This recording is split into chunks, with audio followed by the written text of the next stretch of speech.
Boa noite. As cartas trocadas entre dois escritores pernambucanos, Hermilo Borba Filho e Osman Lins, viraram livro.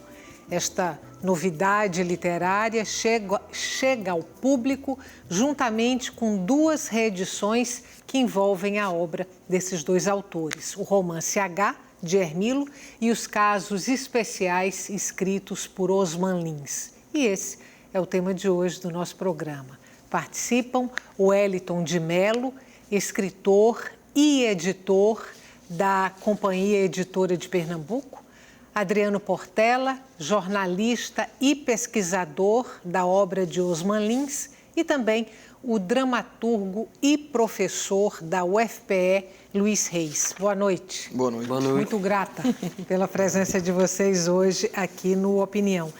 Wellington, eu quero começar falando sobre a correspondência de Hermilo e Osman, que vocês da CEP acabam de publicar, mas antes, eu vou pedir para você, Luiz,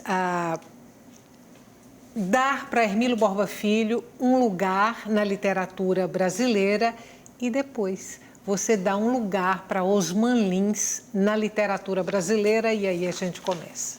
Ok. Eu acho que é um orgulho para Pernambuco ter dois dos maiores escritores da segunda metade do século XX, né, aqui no conterrâneos nossos.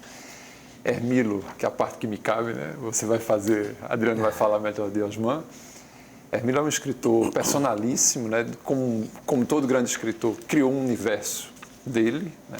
Muito poderoso, muito potente, único e de uma contundência e de uma atualidade evidente, né?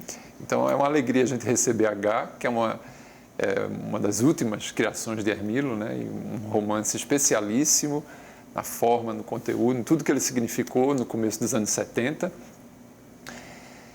E está lindamente reeditado, né? Com trechos inéditos. Daqui a pouco o Wellington vai falar melhor das opções editoriais.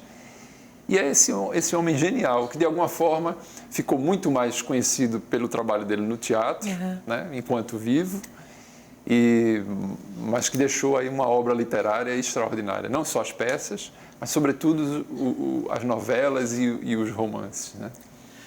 Adriano, Osman.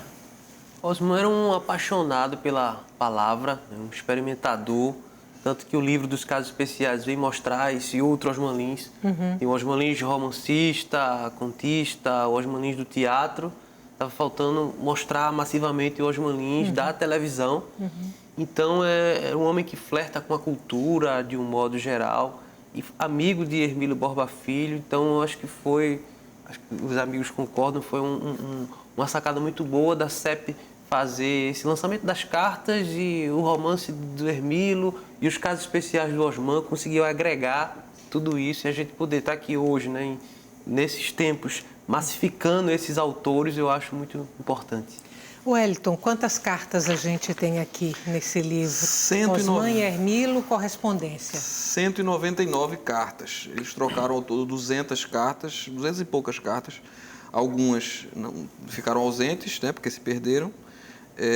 Uma especificamente, a primeira, né, ela identificada claramente como ausente, mas ao todo são 199 cartas que eles trocaram entre 1965 e 1976, quando do desaparecimento de Hermilo, né? O que essas cartas revelam? Olha, muita coisa. Quando você pensa na correspondência entre dois intelectuais, a primeira coisa que você vai pensar é a troca de ideias, né? A troca, enfim, de percepções sobre estética, sobre a própria arte, sobre o fazer literário.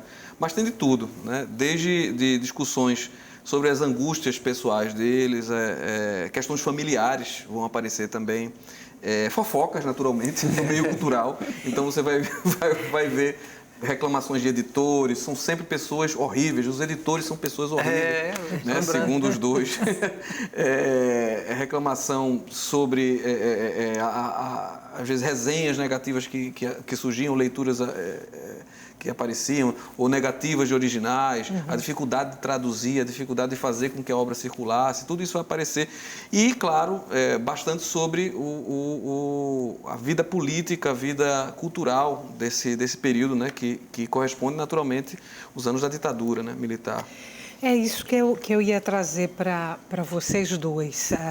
Tem o período aqui da correspondência deles, os anos 65 a 76, né? O período em que eles trocam essas cartas. Então, durante toda a correspondência foram anos da ditadura militar.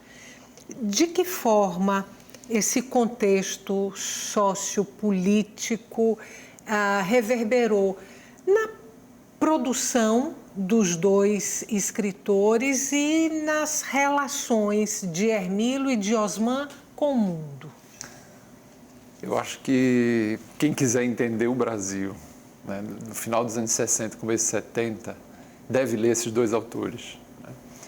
Hermílio publicou a tetralogia, um pouco antes de H, ele tem um grande empreendimento literário que é uma tetralogia autobiográfica, um cavalheiro da segunda decadência, e que para mim o H é uma consequência disso, é uma complementação, uma epifania, né, desse viés autobiográfico, autoficcional, que ele leva às últimas consequências. Então ali a gente tem o olhar de Hermílio sobre tudo isso que estava acontecendo. Curiosamente, Stella, eu não conhecia essas cartas, né? Eu fui li logo que o livro foi lançado e eu esperava que aparecesse mais a questão da tortura, dos amigos desaparecidos. A censura aparece bastante, né? O sofrimento deles como artistas, tentando achar um caminho para existir e se expressar, né? Numa época que isso era um crime, né? Você falar das coisas era muito difícil. Mas na obra de Hermílio, você vai encontrar as páginas mais contundentes, sim, sobretudo em H, do que foi o que houve de mais cruel nesses anos, chamados anos de chumbo, né? Ali, sobretudo no começo dos anos 70. Então, o último volume da tetralogia, Deus no Pasto, e H, são obras assim, de leitura obrigatória, para a gente conhecer a história e ter a real dimensão dos horrores que esse país viveu, né? Para que nada daquilo volte a acontecer. Adriano. Dentro da obra de Osman, ele traz também esse recorte dessa época, né? Dessa época da ditadura, uma época pesada. O romance Avalovara, o professor deve ter, com certeza deve ter lido. É a obra-prima de Osman. É a grande obra de Osman, é Avalovara. E traz vários elementos que remetem à ditadura, alguns elementos bem claros, né? E outros sutis. E, por incrível que pareça, assim, o livro não foi censurado à época. Eu acho que Ninguém entendeu. E eu acho que os censores acabaram nem lendo. Começou a ler, não entendeu, deixa para lá. Mas, assim, nas obras mais de tal popular, como essa obra daqui, também tem traços criticando um pouco a ditadura. Se você lê A Ilha no Espaço, fala de um isolamento que o homem fica. Tem uma história que se passa aqui na Rua da Aurora, aqui na Rua da Aurora, né? No Recife. Prédios. Ele fala do aspecto bovino, homens indo como se fosse gado. Então tem várias situações, signos que remetem a esse tempo cruel. E lá num outro conto, chamado no roteiro, chamado Marcha Fúnebre, fala dos cemitérios, que não tem mais cemitério, está tendo uma rotatividade de cemitério. Então ele traz esses elementos dentro de todo o seu complexo de obra.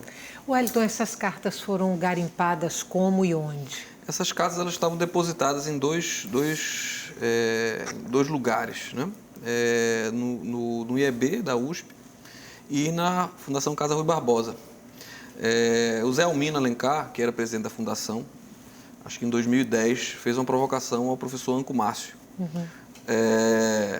detendo essas cópias que tinham sido deixadas por Julieta, né, a viúva de Osman, de ele fazer essa organização.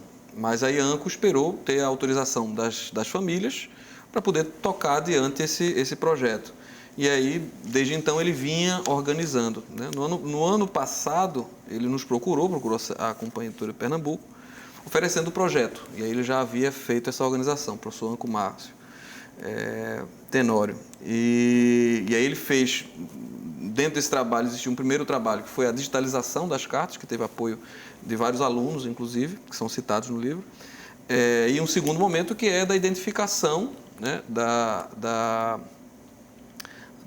de pessoas que são citadas muitas vezes, né, e aí se acrescentam 1.680 notas explicativas, de modo que as pessoas possam, a cada carta, ler e entender exatamente, inclusive, se a pessoa lê de forma separada, a pessoa consegue identificar quem é quem dentro de cada carta. Porque elas estão publicadas aqui em ordem cronológica. Em ordem cronológica. Desde a segunda carta, né, que é a resposta de Hermílio à primeira carta de Osman, até a última de Osman. Eu acabei mostrei agora para o telespectador a capa do livro que trata dos casos especiais e não a capa do livro que trata da correspondência. Vou mostrar essa capa agora, enquanto eu vou pedir para você, Luiz.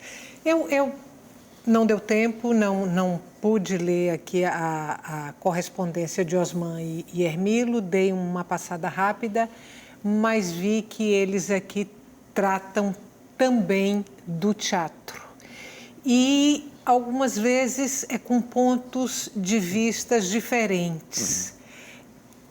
O teatro aqui na correspondência de Hermílio e de Osman?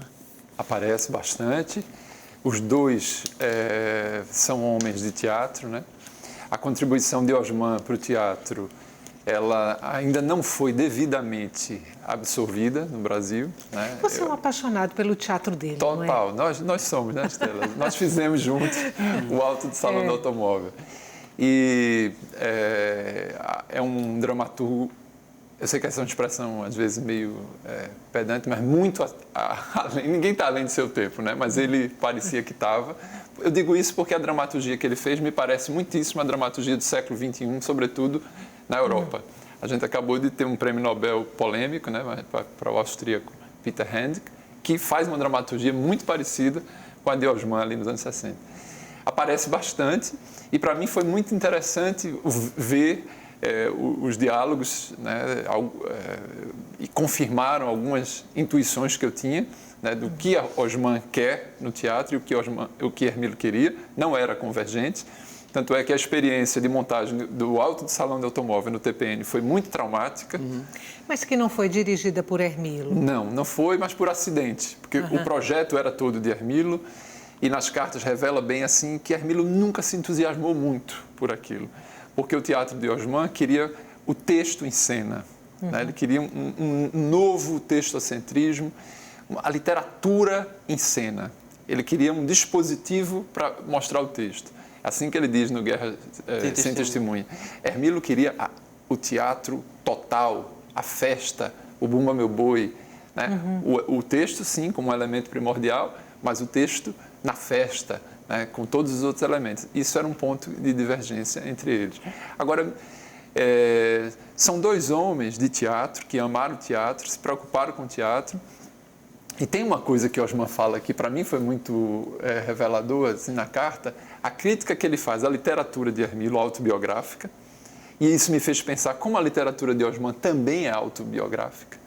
Você pega livros de vários momentos da vida dele, você vai encontrar a avó representada. É sempre uma busca por sempre uma uma busca, o tio, sempre as lembranças, a Vitória, Recife, só que num jogo literário muito menos explícito do que Hermílio radicaliza isso. Né? O personagem principal chama-se Hermílio e por aí vai. Mas a crítica que Osman faz, ele diz assim, olha, sua literatura autobiográfica é maravilhosa, mas quando você fala de teatro, ela fica muito ruim. Porque você perde a mágica. Então, ali o personagem, ele diz, né? Ali o personagem vira o teatrólogo. Agora, eu tenho a impressão que ele fala alguma coisa sobre o diálogo do encenador, fala nas cartas. Aparece transversalmente. Mas não tecendo críticas. Não. Também não chega a grande questão que ele fala, que ele levanta, é que Hermílio trata, na literatura, o teatro leva muito a sério.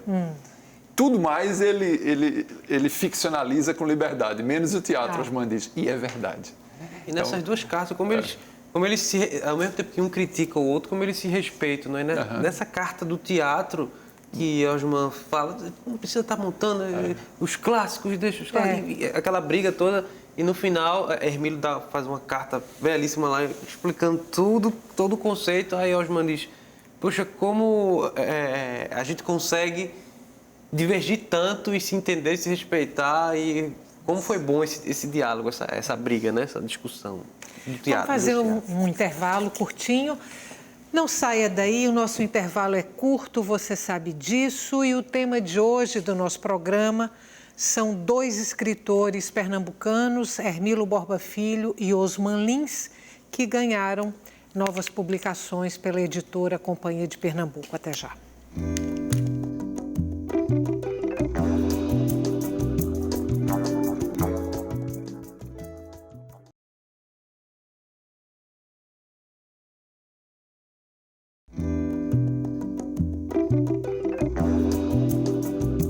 Estamos de volta. No programa de hoje, nós conversamos sobre os escritores pernambucanos Hermílio Borba Filho e Osman Lins, que chegam agora até os leitores em 3 novos lançamentos da Companhia Editora de Pernambuco. Participam o Wellington de Mello, editor e escritor, Adriano Portela, jornalista e pesquisador da obra de Osman Lins, e também o dramaturgo e professor da UFPE, Luiz Reis. Wellington, vamos falar do projeto, né? O projeto que levou ao lançamento, foi um lançamento único para essas 3 publicações. Sim. Os casos especiais de Osman Lins, o romance H de Hermílio e a correspondência entre os 2 escritores. Pois não. Foi curioso porque acabaram esses projetos chegando nas nossas mãos em momentos diferentes, e a gente teve que perceber a possibilidade de lançá-los no mesmo momento. Quando a gente estava editando H no ano passado, já no final do processo do centenário, né, de Hermílio, ele ia ser lançado junto com o Sol das Almas. A ideia é que H e Sol das Almas fossem lançados juntos. Foi na mesma época em que eu recebi o projeto de Anco Márcio para as cartas. E eu comecei a fazer a leitura. E no meio dessa leitura, há uma troca de correspondência entre Hermílio e Osman, em que Hermílio se queixa dos cortes que ele teve que fazer, acho que em Deus no Pasto, salvo engano, que ele teve que cortar em torno de 40 páginas, pelo medo da censura, pelo medo de repente o livro não passar, e o editor solicitou esses cortes. E ele disse, olha, eu vou cortar, estou aqui cortando, mas eu preservo a versão integral, vou dar a essa versão o nome de versão azul celeste, para não dizer que eu fui oportunista, mas em algum momento, quando a democracia voltar ao país, talvez eu publique a obra integral. E aí aquilo me acendeu um alerta, porque a H se chamava versão cor-de-rosa. Mas espera aí, se ele chamou versão azul celeste, e aqui ele está chamando de versão cor-de-rosa, talvez, será que ele atenuou de alguma maneira H? Então eu suspendi a edição naquele momento. A gente já estava trabalhando com as cartas e com os casos especiais de Osman. E aí solicitei à Leda os originais de H. Né? Ela tinha as 4 versões. E aí eu comecei a me debruçar sobre essas versões e cotejando cada uma delas e verificando que sim, existia uma primeira versão, e aí naturalmente o corte de escritor, ele sai de aproximadamente 500 páginas para 400 e poucas, depois ele desce para 300 e poucos, e a versão final tem 200 e poucas páginas. Ao ler as cartas, a gente começa a perceber que existia uma discussão com o Enio Silveira na ocasião da civilização brasileira, com relação ao tamanho do livro. Ele achava que o livro ia ficar muito caro, ele até cita, olha, o livro vai custar 40 cruzeiros, mas aí Hermílio argumenta. Mas tem outros livros, eu vejo aqui na lista dos melhores, mais vendidos desse mês, tem vários livros de 40 cruzeiros, por que não? O livro não pode custar. Mas eu acho que houve, e em outro momento ele reclama com o Osman, que havia uma discussão com o editor executivo, outra vez pedindo cortes em H. Então não dava para saber o que é que foi corte por medo, autocensura, ou seja, primeiro decisão estética, o que é que foi autocensura, aquilo que ele achou que deveria cortar, e aquilo que foi uma decisão editorial, ou seja, vamos cortar para diminuir a quantidade de páginas. Então não era possível publicar uma versão completa, porque não se tinha como saber entre aquelas versões qual seria aquela, como diferentemente do que aconteceu com Deus no Pasto, que ele disse, não, eu tenho uma versão completa e publicarei adiante, ele não menciona isso nas cartas, só ele reclama. No entanto, existia um capítulo, né? Na versão original eram 12 personagens, 12 Hs, né? Os personagens chamam H, né? E na versão final, versão cor-de-rosa, ficaram 7 personagens. Eu vou te interromper essa falinha de H, porque a gente tem algumas imagens aí do romance. Sim. Que eu estou guardando para depois. E aí não vou falar, né? Para esmiuçar H um pouquinho. Aí você falou da correspondência, que você adiou o projeto da publicação de H, porque tinha a proposta de Anco Márcio de das publicar... Cartas, comecei a perceber isso. A publicar a correspondência, mas aí veio também neste lançamento os casos especiais, que agora sim eu vou mostrar o livro certo, é esse aqui. O Adriano havia submetido o livro ao Conselho Editorial, né? A CEP recebe fluxo contínuo, né? Livros para o Conselho Editorial, e havia essa proposta. Uma proposta inicial que Adriano tinha, a gente discutiu alguns ajustes na proposta, para que ela saísse dessa forma, ou seja, como a gente tinha pensado.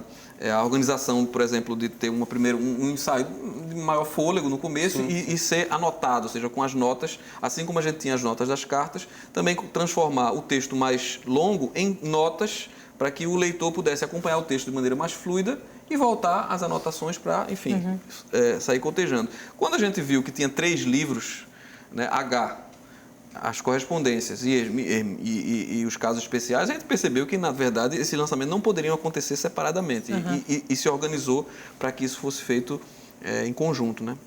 Esses 3 casos especiais, Adriano, que estão aqui publicados, todos se materializaram na televisão? Sim. Esses casos especiais, eles estavam um pouco esquecidos do universo de Osman Lins, pelo fato da pesquisa ser muito em cima de Avalovara, Nove Novena, o próprio teatro do Osman, mas como eu trabalho também com o audiovisual, tenho esse interesse pela imagem, né, pelo audiovisual, eu fui atrás desse produto. Então são 3 roteiros, na verdade um é em formato de conto, ele está aqui em formato de conto, a gente não sabe onde está esse roteiro, com quem está, mas o que chega para a gente do próprio Osman é o conto, se ele mesmo adaptou ou não. E 2 roteiros. Desculpe, deixa eu lhe interromper. Na publicação anterior, que eu não vou me lembrar agora, a editora, dos casos especiais. Pronto, dos casos especiais. Essa primeira história, que é exatamente essa história que se passa na Rua da Aurora, ela está em forma de conto ou ela está em forma de roteiro? Está em forma de conto. De conto também, Também, Os únicos roteiros que a gente tem mesmo do Osman escrito, publicado e achado em livro, são os 2 que estão aqui. Quem era Shirley Temple e Marcha Fúnebre. Então, os 3 foram para a televisão, foram exibidos na Rede Globo, na década de 70, nos casos especiais. Osman, ele se diz o primeiro ficcionista a escrever direto para a TV, os outros foram adaptados. E se você pegar o livro para ler, quando o professor pegar e for ler com mais calma, vai ver que é uma ascensão. Tem o conto, tem o segundo roteiro, que era Shirley Temple, mas ainda está muito ligado à linguagem do teatro. E o Marcha Fúnebre, ele já começa a entrar no universo do roteiro audiovisual. Ele entra tanto que ele dá sugestão para figurino, coreografia, maquiagem. Que é uma coisa que ele faz muitíssimo na dramaturgia. Na dramaturgia. Na luz. Controle total. Controle total, Então você vê essa ascendência. E são 3 textos num contexto bem diferente do que é Avalovara, um contexto bem diferente do que é Lisbela o Prisioneiro, Nove Novena. É uma coisa mais para massa. A ideia dele era fazer um produto de qualidade para que a massa pudesse assistir e fosse para o livro, e voltasse para o livro. Ele queria combater os enlatados americanos que estavam chegando. Ele não queria aquele começo, meio e fim, novela. Né? Ele queria fazer uma coisa, tanto que o final da Ilha no Espaço é um pouco diferente do tradicional da época, do final feliz. Né? Essa época dos casos especiais de Osman Lins na maior emissora de televisão do país, né, que é a Globo, foi um momento diferenciado para a dramaturgia brasileira, teledramaturgia brasileira ou não? Eu acho que Casos Especiais era um programa, né? E durou muito, né? Eu me lembro, acho que chega até os anos 80, né? 90. Muito. Ele muda de nome, né? Me parece, mas... Terça Nobre, vira Terça Nobre. Eu acho que era uma coisa extraordinária, realmente, né? Era uma produção ficcional brasileira, muitas coisas adaptadas da literatura e muitas encomendadas, assim, né? Acho que é um momento riquíssimo. E é curioso que nas cartas ele chega a recomendar Hermilo, né? Escreva que eles pagam muito bem. 15 mil cruzeiros. 15 mil cruzeiros por cada casa. Porque como escritores eles viviam na pindaíba. Né? A verdade é que ninguém ganha dinheiro no Brasil. Talvez só Paulo Coelho escrevendo livro. O padre Marcelo Rossi também, sei lá. Eles não ganhavam dinheiro disso e precisavam, eram pais de família, né? Tinham filhos e a gente vê nas cartas também essa angústia do dia a dia, da sobrevivência, né? De precisar, né? E de não ter mercado. Daí toda a crítica aos editores e, na verdade, é uma crítica ao sistema editorial do Brasil, a falta de transparência. A falta de transparência e também há uma certa inaptidão do brasileiro para a leitura. Né? Eles queriam ser lidos. Então, chega ao paroxismo de Alvalovara é publicado primeiro fora do Brasil. Fora. Ele diz, é incrível isso, meu livro está sendo publicado na Europa e no Brasil talvez eu não consiga publicar, que era um livro muito gente que ousado. estuda Osman Lins, por exemplo, na Argentina, né, fora do estado, em Brasília, na Argentina, mais do que aqui. Do que aqui. Então, eu acho que é lindo ver nessa carta essas angústias, né, que não mudaram muito, né, até hoje. Onde encontrar esses livros? Aqui no intervalo a gente estava conversando sobre a distribuição dos livros. Como é que a CEP se organiza hoje para fazer as publicações dela chegarem aos leitores em maior número, em maior quantidade possível? A Companhia de Pernambuco ela tem lojas, a gente tem 4 lojas hoje na região metropolitana, uma em Olinda e 3 em Recife, um quiosque que é no Museu Carlos Sertão, uma loja que fica na própria sede da editora, em Santo Amaro, e outra que fica no Museu do Estado, recentemente inaugurada, foi reinaugurada, na verdade. Além disso, a gente distribui para as livrarias, né, para as redes. Todos os livros que são lançados pela editora, antes do lançamento, inclusive, a gente, o departamento comercial, o departamento de marketing, faz um trabalho com as livrarias para que elas recebam as propostas dos lançamentos. Mas não se vê com frequência as publicações da CEP nas grandes livrarias, nessas mais tradicionais. Porque, às vezes, o público e os próprios escritores, às vezes, não entendem que a demanda e a prerrogativa para solicitar o livro é da livraria. Ou seja, não adianta que a gente simplesmente chegue com uma caixa, com os livros, nossos lançamentos, na porta da livraria, olha, estão aqui nossos livros, por favor, coloquem nas suas gôndolas. Eles têm essa prerrogativa. A gente fez recentemente um lançamento, por exemplo, no Rio de Janeiro, do Carlos Nejar.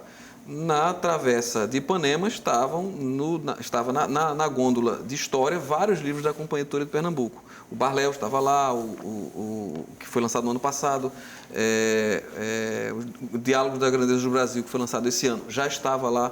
Então, é um equívoco, talvez, pensar que é um problema da distribuição da editora que o livro não chegue. Na verdade, é uma demanda da própria livraria. E aí ela vai solicitar aquilo que convém a ela. Né? Mas está em venda pela internet, não tem? Tem. Aí, além disso, os livros, todos os livros da editora são vendidos no site, pelo site da editora. A gente está implementando agora também, além do site, os livros podem ser adquiridos também na sua versão em e-book, então as pessoas podem comprar. E aí, em todos os marketplaces, na Amazon, em todos esses sites que vendem e-books, você pode adquirir.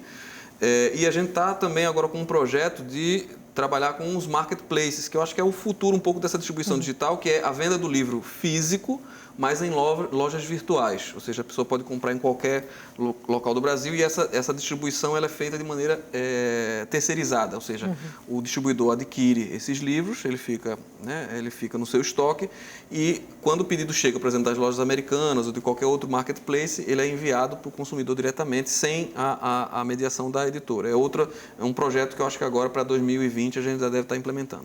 No próximo bloco a gente fala mais sobre a obra de Hermilo e de Osman. Nosso intervalo é curto, não saia daí. A gente volta daqui a pouquinho.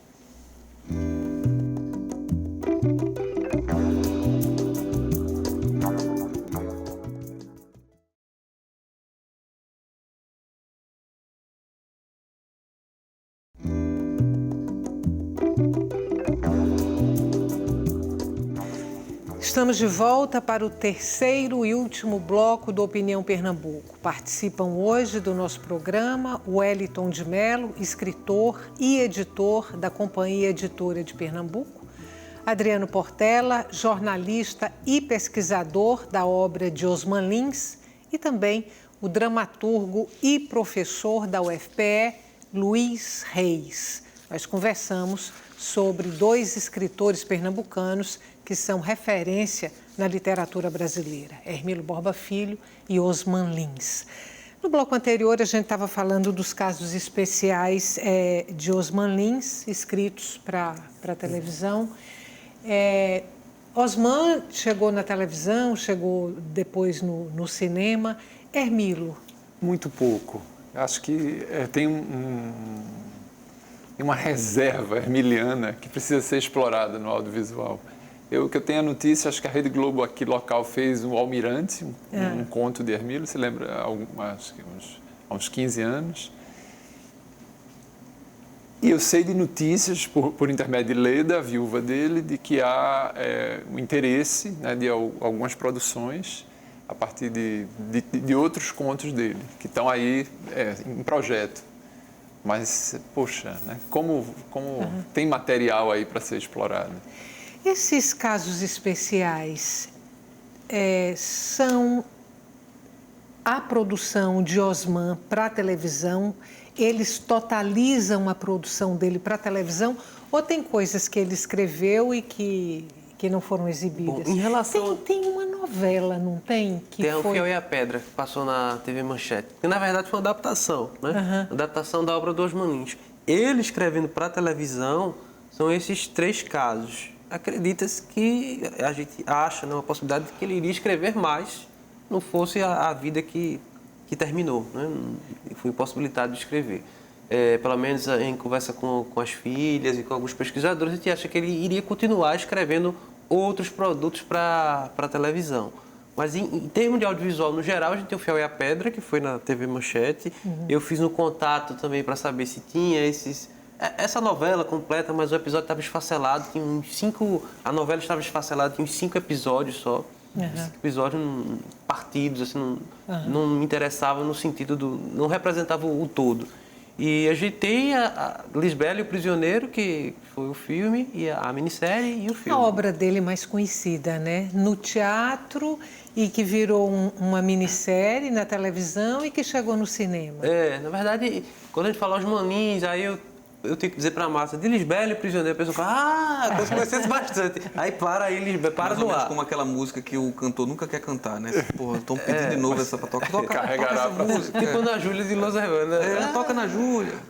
Mas Lisbela é belíssimo, assim. Ele fala muito sobre Lisbela nas cartas, né, na representação de Lisbela, a publicação de Lisbela no exterior. Ele gosta bastante da obra. E foi uma obra do curso que Osman se formou em dramaturgia, foi aluno de Hermílio, aqui na então Universidade do Recife, antes de virar a Universidade Federal. Foi o primeiro texto dele para teatro? Não sei se foi o primeiro texto, mas foi o texto, tipo, o TCC dele, que ele apresentou para se graduar como dramaturgo.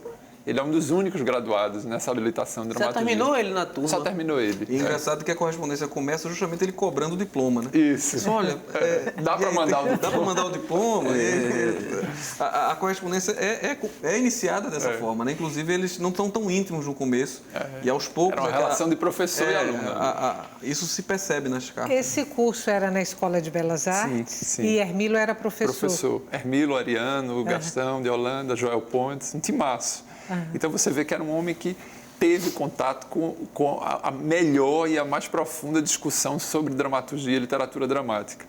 Então quando ele escreve para teatro e ele faz a Lisbela, que você vê uma nítida influência de Ariano Suassuna e um projeto que vinha se construindo de um teatro nordestino desde a década de 40, mas logo depois ele começa a usar, modificar e ele vai para os caminhos autorais com muita segurança, porque ele sabia o que ele queria no teatro. Quero voltar aqui rapidamente para a correspondência entre eles dois. As duas cartas. A última carta de Hermílio para Osman e a última carta de Osman para Hermílio são ali em 1976. 76. Ali, acho que abril, maio de 76. Abril.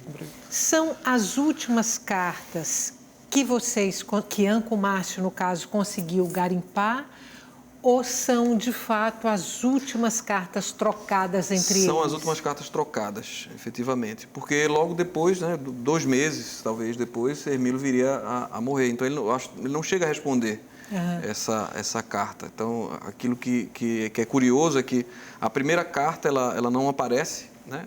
É a carta em que Osman cobra o diploma ao professor Hermílio. Essa está fora do garimpo. Essa não está. E há uma teoria do professor Anco, que é a seguinte, na resposta que Hermílio dá, ele diz, assine as cartas, é importante, isso vai virar documento no futuro. O Hermílio, naquele momento, já diz isso. Então, provavelmente, essa primeira carta de Osman para Hermílio não estava assinada e deve ter se perdido, porque não se identificou que aquela carta ali era de Osman, né? E não se deu a importância. Então, é curioso que a primeira carta de Osman para Hermílio está ausente, e a última carta em que Osman escreve para Hermílio não responde. Então chega a ser poético, né? De alguma maneira, essas 199 cartas, que elas começam e terminem essa correspondência começa e termina dessa maneira. Tem também uma outra triste coincidência, os dois morreram muito novos, né? Sim. Osman com 54 anos, Hermílio com Quase 59. Quase 59.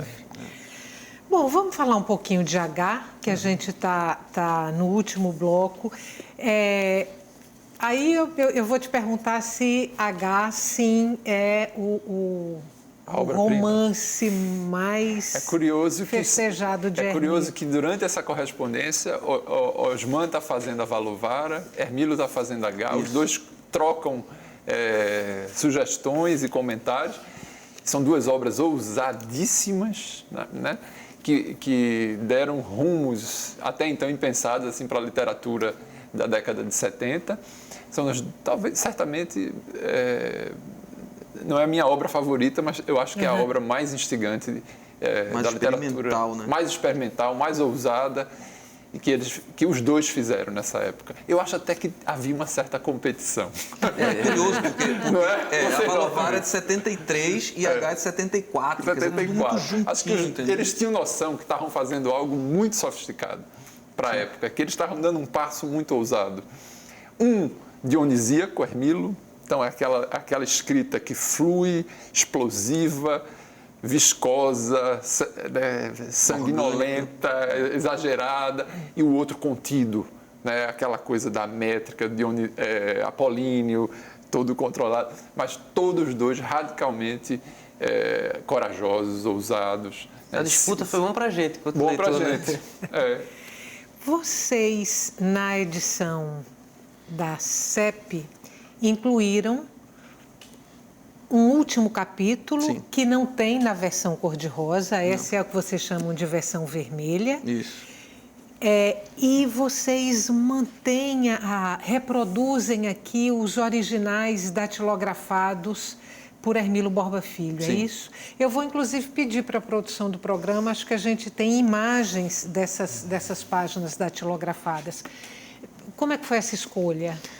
É engraçado porque na nota da edição, né, quando eu vou explicar todo esse processo que eu tentei, né, mais ou menos resumir aqui, de como foi me aproximar do livro,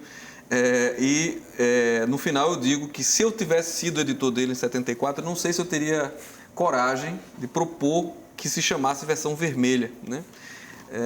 Naquele momento. Não era uma boa escolha. talvez os censores não entendessem bem que eu me referia, na verdade, ao sangue que pulsa dele, né, do coração dele, do coração enorme dele. E esse último capítulo, que para mim estava muito bem resolvido, se eu fosse o editor dele em 74, eu digo que eu teria convencido a incluí-lo, porque eu achava que terminava o livro de uma maneira totalmente diferente. E aí eu brinco e disse, olha, eu sou o editor dele hoje, eu vou incluir. E aí eu disse, olha, Hermílio, eu sinto muito, eu preciso te trair, né? E a história da literatura é feita de algumas traições de editores, né?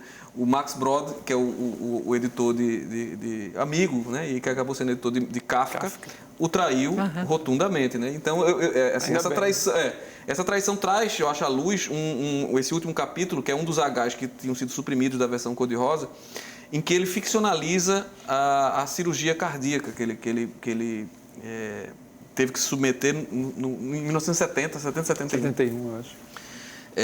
E ele o faz de uma maneira que eu acho que vai para além daquela coisa do autoficcional. Ele consegue criar ali uma beleza assim, magistral. Eu acho que ele vai para além do ficcional no que o autoficcional tem talvez de narcísico. Eu acho que não é esse o caminho.